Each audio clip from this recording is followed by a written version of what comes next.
Good day all guys.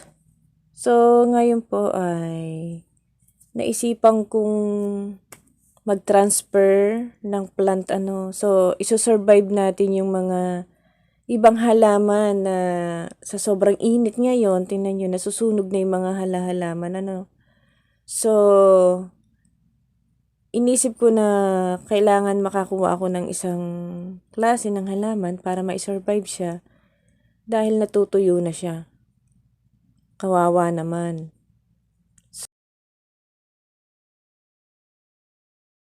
So, kumuha ako guys ito yung isa sa variety ng Mayana, no?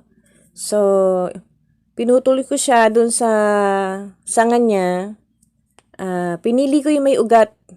Guys, kailangan may ugat siya, no? Pag inano nyo. Kahit nasa gitna siya ng sanga, kailangan yung may ugat ang kukunin nyo para tumubo siya.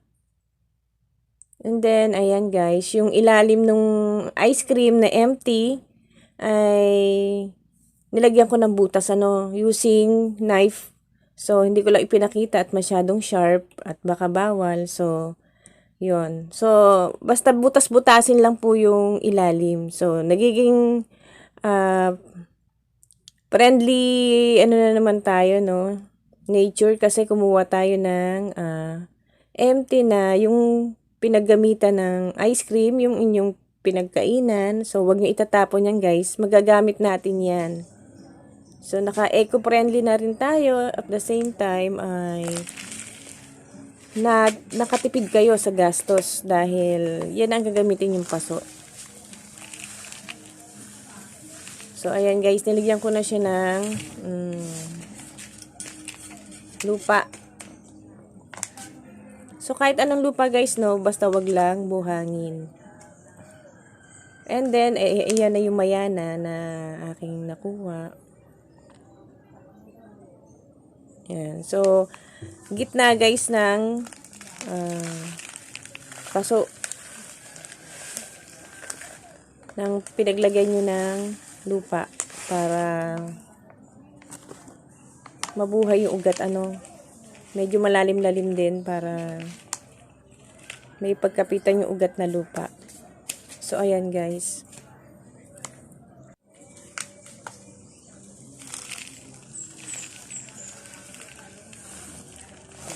So, ayan na guys. Lagyan ko na rin yung ibabaw ng lupa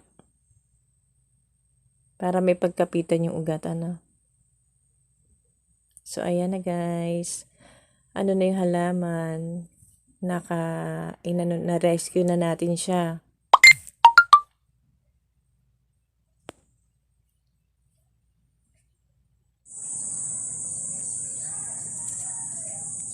So, after 4 days, guys, so, ayan na siya. Diba, buhay na siya?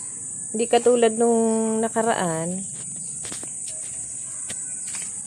So, ayan, guys, nung nakuha ko siya doon sa sanga niya, walang kabuhay-buhay, tsaka tuyo na siya, no? So, ayan siya nung bago natin siya sinurvive. So, ngayon, guys, eto na siya ngayon. After 4 days, green na yung color niya. May kulay green na siya. At the same time, meron na rin siya mga bagong tubo sa kanyang sanga-sanga, no? So, masaya ako na na-survive natin siya. So, ito pa guys yung ibang mga halaman na ginamitan natin ng plastic ng nalagyan ng ice cream. So, nakatipid na tayo. Tapos, ang ganda pa niya tingnan, no?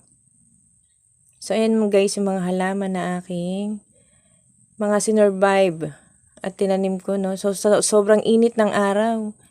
Kaya, nilagay ko sila sa lilim. So, ayan. Yan yung pinag-anuhan din ng Coke naman, guys. So, yung mga empty-empty nyo dyan, wag nyo itapon, no? So, magagamit nyo pa yan. Bukod sa makakatipid na kayo, eco-friendly pa kayo.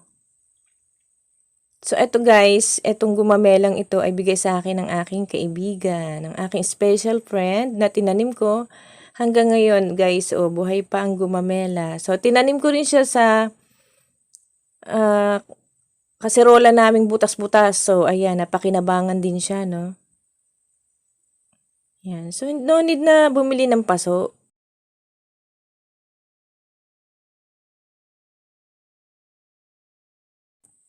Pwede naman yung mga patupan niya ng mga pinaggamitan, pwede niyo yang gawa ng paraan para magkaroon ulit siya ng silbi or magkaroon kayo na hindi kayo magkakagastos, ganyan. So, ayan.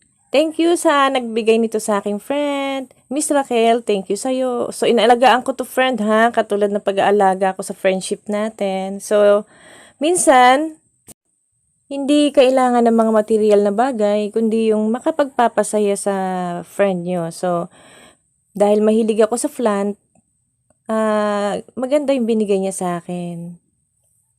Appreciate ko talaga. Minsan meron siyang bulaklak guys, no, kulay pula. So, tuwang-tuwa ako pag namumulaklak siya. Yan. Pero tipid nga lang din siya, no, minsan isa o dalawa lang ang bulaklak niya. Tapos mawawala na. Tapos mag-aantay na naman ako. So, ganyan lang guys, no. Nakakatipid na tayo. At the same time, maganda pa yung natutunguhan ng ating paghahalaman. So, ayan guys.